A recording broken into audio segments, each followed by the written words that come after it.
in the middle of that is how I met Emmanuel and Val. And I quickly knew, I met them separately in different projects. So I met Val in a more, I guess more towards like advertising and marketing within Think Integrated, where I worked as a video producer, and Val was a video intern, right, Val, when we met.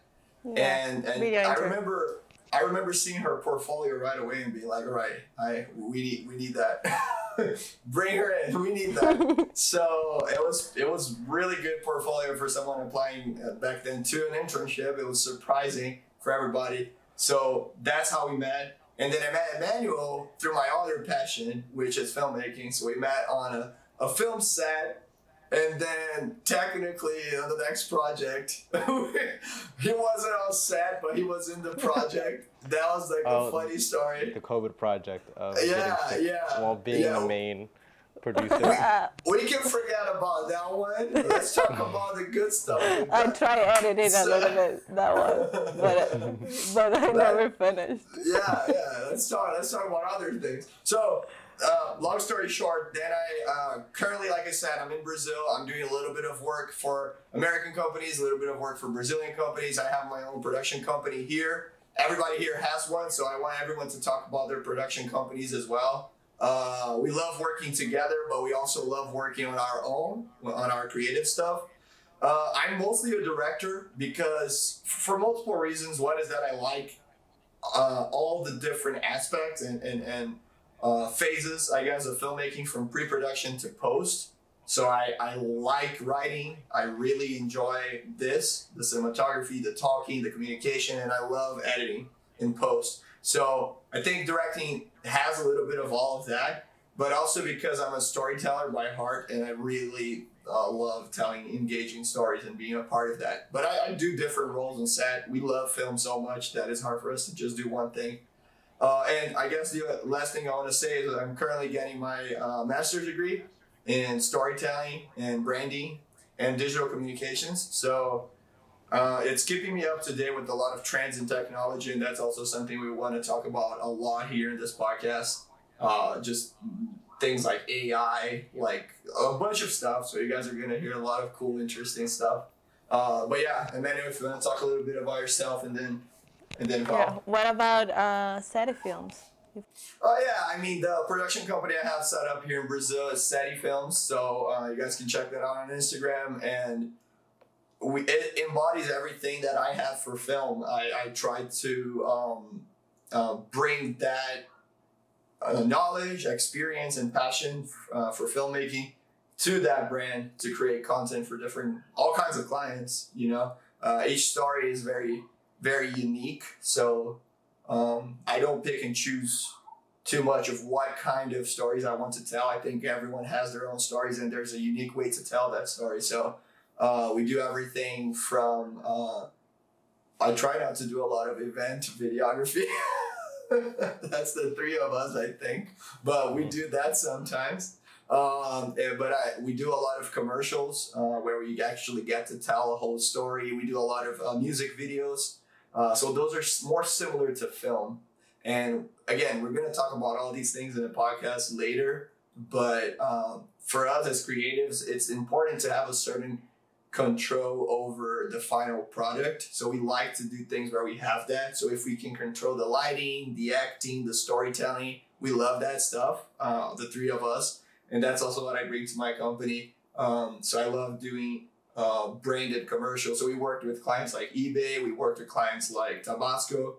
And that was really cool. Got to shoot it and direct it here in São Paulo in Brazil.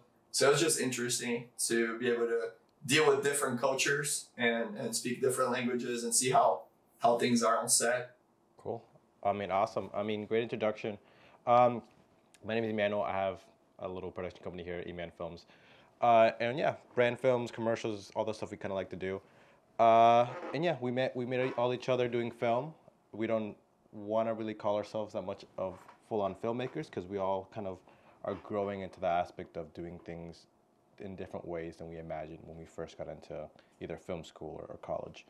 And yeah, we kind of banded together to kind of hop on this podcast and talk about different topics, that we all really like to talk about, but also we hear other people are interested in talking about camera stuff, creative things, fun stories of how we got into a situation and we got out of it. And we're very excited to, kind of talk to you guys about that and, enjoy fun stories about each other.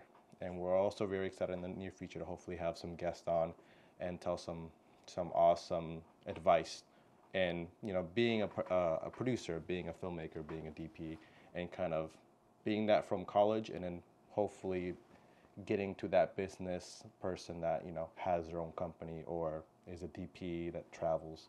And we're kind of excited to see where we go from there. So we're very excited. So, hey guys, now it's my turn. I'm Val. I'm a media producer. I'm like kind of in the fusion between Fernando and Emmanuel. Like my brain is split off into advertising, and I do have like a passion and some skill with branding. I love it. I'm into it. But also, I used to live in Venezuela and I started studying filmmaking there. And it was kind of a surprise for me. I never pictured myself being an actual filmmaker. I was always, attracted to arts in general and creativity. I actually went for music school most of my life, and I danced and I did a lot of things, but never like, yes, I want to do filmmaking. That's not true at all. But I think I got my first digital camera when I was like probably 10, 11, and it was this little pink camera, and it will be taking snapshots of everything. And then from there, once my sister got a professional camera and I borrowed it, and it became mine. And I shot with that camera for like straight up 10 years until I got this new camera. So pretty much I've been dragged into the audiovisual world just by heart. I just felt like I could do this, and through photography, I kind of realized that it was for me. It was a type of language I could express, tell stories, and do stuff like that. So I was like, yeah, just let me give it a shot. Of course, once I moved to the States, I was like, yeah, well, I don't want to be poor. So I thought, well, what if I do a little bit of advertising? But then I end up just doing media production. So it's been here, there, but always it brings me back to the same spot. So yeah, I guess it's going to be cool to share a little bit of how things have been given to me, and super down to start the conversation with being a creative. And yeah, met you guys how long ago? 2, 3 years? Yeah, time's passed. I would love to get into that. Do you want to talk about that? Do you want to do it in timeline, Fernando, of how we all met each other? Yeah, in my mind, it's a little all over the place because I remember when I remember meeting you separately, but I don't know what happened first. I don't know who I met first. Did I meet Emmanuel first? I think so. I met you on It's a Date. Yeah, and I don't. So It's a Date was like the first thing you showed me. Like it was very recent. So it was around the same time, but it was different. Like I said, different parts of like my career. So one was the advertising agency, which is how I met Val. And then the other one was on a film set, which is how I met Emmanuel. Emmanuel, it was before It's a Date, because you were on set for Amongst the Shadows. As a... It's a Date was first. Oh, it's a date. Yeah. No, you got it. It's a Date was first. I was confusing It's a Date with the other one. What was it? I'm leaving her. Yeah. Go ahead. I'm leaving her. Yeah. So this is how I found you, since I have apparently a stronger memory than you. Oh, 100%. Dude, you're what, a year younger? Just wait. I always joke around how I have the worst memory. I feel like hopefully in the next year or so I'm gonna hire a person just personally for me to just be behind me and keep all these notes from my head. But have an AI, just an AI bot reminding me. No, you met him first. High key, like you guys were joking about that, and then next year we're gonna be like, yo, did you buy that new AI assistant? But So around the time I met Fernando, I think a year in, not even a year, like 6 months to 8 months into the short film game of I just got out of college and I want to do as many short films as I can. So someone introduced me to a Facebook group chat, which anyone coming out of film school or high school or even college that wants to do film, I think it's a very, very powerful tool to kind of meet people and then meet people that are doing things in that industry. And I just kept asking questions. I kept asking, different people if I can be on their sets. I came into one of Fernando's associates that was, I think he was a producer, right? Producer, Yeah. or one of the actors. He was producing it, and I was like, hey man, I see you doing a film. I would really love to be a part of it. And yeah, he said, yeah, come on board. Obviously, it wasn't paid. Most short films aren't paid. I think we ate. Did we even eat? Did you even feed us?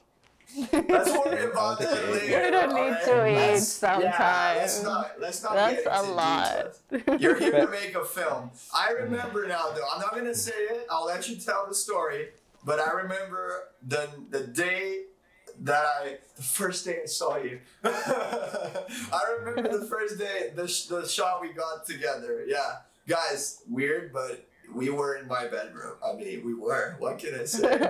We met, and we went right into my bedroom for It's a Date. It was a The set. the shot that we got, it was inside my bedroom. The shot that you were actually behind the camera with me. I don't remember that shit at all. Well, yeah, it was Bree. It was Bree on the bed, and she was reading, or she was on the phone, and that was like. Yes, I remember that. So see, the memory is going back and forth. So it was a good time. It was a good shot, and yeah, I remember it now. That was before Amongst the Shadows, huh?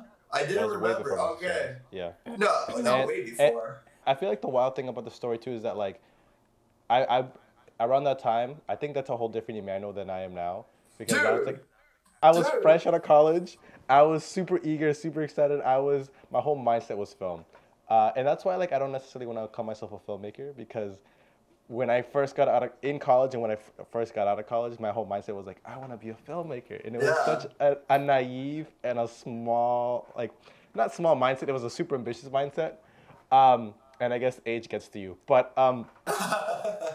it's funny seeing how like I got to set and I tried being friends with every person I could see there, and then the people that like you when I you're really drunk. connected to, yeah. Like that was back then when I was like the same person. I was drunk and sober, but now I'm like two different people when I'm drunk and sober. That's true. That's so true. Oh my god. That's so wild. Thinking about how quick asking someone on Facebook if you can be a part of a project can lead to all these different little things.